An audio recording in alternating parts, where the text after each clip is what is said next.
siapa orang yang paling mulia di hadapan Allah? Ternyata yang paling mulia bukan orang yang paling kaya hartanya. Yang paling mulia bukan orang yang paling tinggi jabatannya. Yang paling mulia bukan orang yang paling terkenal namanya. Tapi yang paling mulia di hadapan Allah adalah dia yang paling bertakwa dalam kehidupannya. Jadilah orang yang senantiasa menghadirkan keselamatan kepada siapapun. Lisannya terjaga, pikirannya baik sangka, tidak sinis, tidak pesimis, tidak suka memponis. Kenapa? Iya, karena kehadirannya menjadi sumber keselamatan bagi siapapun. Ketika dia menatap setiap orang, dia menatap dengan penuh rahmat kasih sayang. Ketika dia bergaul dalam kehidupan, maka dia pastikan dirinya menjadi sumber keselamatan bagi orang lain. Ketika dia bicara, sangat hati-hati. Kenapa? Karena khawatir menyinggung perasaan orang lain. Ketika dia bersikap, sikapnya sangat hati-hati. Kenapa? Karena dia khawatir dari sikapnya menyinggung perasaan orang lain. Maka yang sekarang sering ngomong, menyala abangku. Menyala, seperti api yang menyala. Bahasa Arabnya api yang menyala itu lahab. Maka disebut dia dengan Abu Lahab. Makanya kalau ada di tempat kita orang ganteng tapi nggak pernah ke masjid, berarti saya nggak ada ngomong begitu.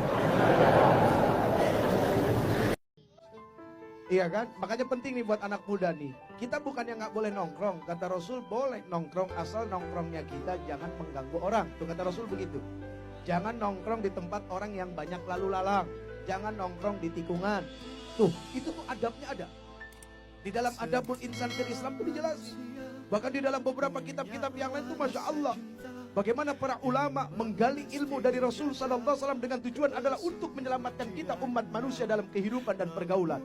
Kehidupan dan pergaulan. Gak cukup kehidupan saja, tapi harus juga bicara pergaulan. Kenapa kok pergaulan? Supaya gak gampang digauli. Gak ngerti ya? Jadul sih mamanya.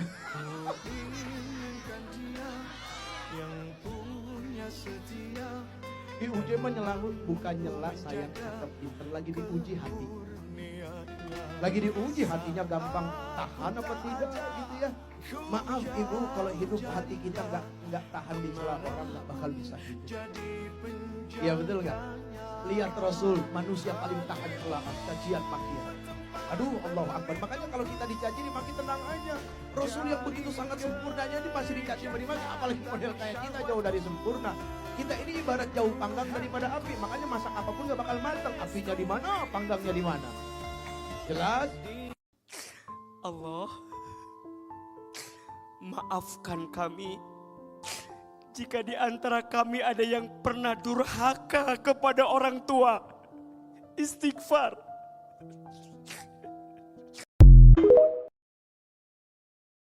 Dikisahkan dalam Sirah Nabawiyah, seorang nenek tua yang sangat membenci Rasulullah melintasi padang pasir dan membawa beban yang sangat amat berat. Lalu, lewatlah seorang anak muda yang baik membantu membawakan barang perempuan tua tersebut. Perempuan tua itu merasa sangat senang menerima bantuan pemuda tersebut. Sepanjang perjalanan, perempuan tua itu banyak bercerita, yang inti ceritanya adalah penolakan terhadap agama Rasulullah. Perempuan tua itu pun berpesan kepada anak muda yang membantunya tadi, "Wahai anak muda, jangan sekali-sekali kamu berbicara dengan Muhammad, menghindarlah darinya, agar kamu tidak terikut dengan pemikirannya," kata perempuan tua itu. Anak muda itu pun tersenyum, sambil membawakan beban nenek tua tersebut, dan tetap setia mendengar nenek tua mencerca serta mencaci maki Rasulullah. Tanpa terasa perjalanan nenek dan pemuda sudah sampai tujuan. Sebelum berpisah, si nenek menanyakan perihal nama pemuda itu. "Maaf, siapa namamu wahai anak muda?" "Muhammad." "Si siapa?" "Muhammad." Nenek tua itu pun kaget. Ternyata pemuda yang membantu membawakan bebannya adalah Rasulullah. Si nenek terpaku sejenak. Tak berapa lama, nenek tua itu pun bersyahadat dan memeluk Islam. Bahkan Allah mengatakan di dalam hadis qudsinya, "Ana 'inda dhanni 'abdi bi." Ini saking baiknya Allah sama kita. Kita seorang pendosa, Allah mengatakan ini dalam hadis qudsinya, "Ana 'inda dhanni 'abdi bi." Aku tergantung dengan prasangka hambaku kepadaku, kata Allah. "Wa ana ma'ahu idza dzakarani." Dan aku bersamanya apabila ia mengingat akan diriku. "Fa in dzakarani fi nafsihi dzakartuhu fi nafsi." Dan apabila ia mengingat akan diriku di dalam dirinya, akan kuingat dirinya di dalam diriku, kata Allah.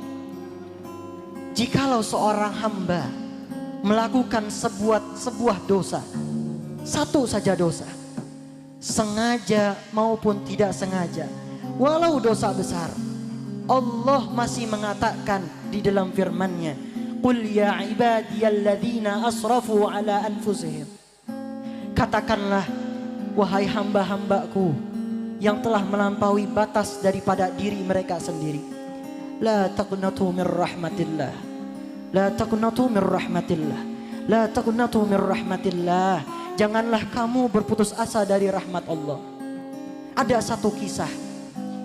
Kisah ini insya Allah akan memberikan motivasi kepada kita dan menjadikan kita menjadi orang yang selalu berhusnuzon kepada orang.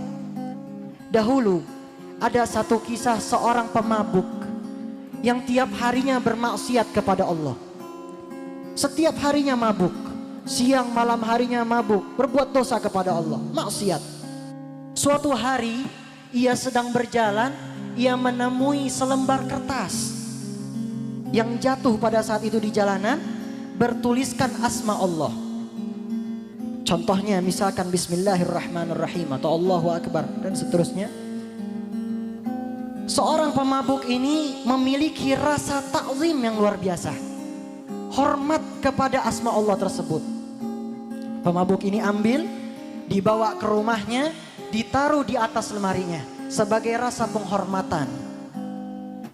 Dan pada malam hari itu juga ia dimimpikan tentang keadaan ehwal surga dan neraka.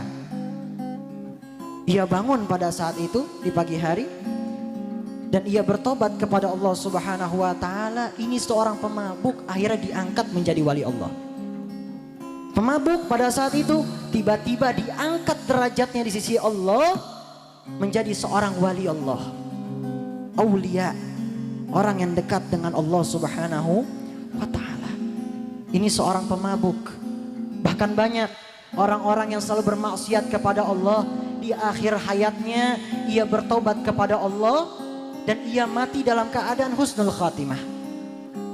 Mati dalam keadaan yang baik di tempat yang baik. Padahal kita lihat, sewaktu ia hidup, ia melakukan maksiat. Tapi satu saja taubat, sungguh-sungguh kepada Allah, Allah ampuni pada saat itu. Allah ampuni pada saat itu.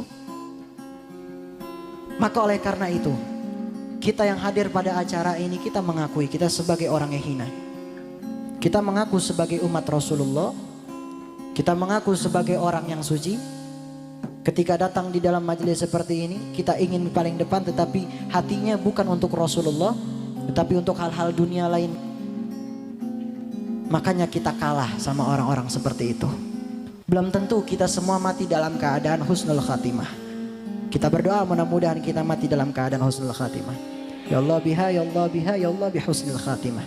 Amin amin ya rabbal alamin. Semoga kita mati dalam keadaan husnul khatimah, mati dengan yang baik dan juga ditempatkan di tempat yang baik. Amin amin ya rabbal alamin.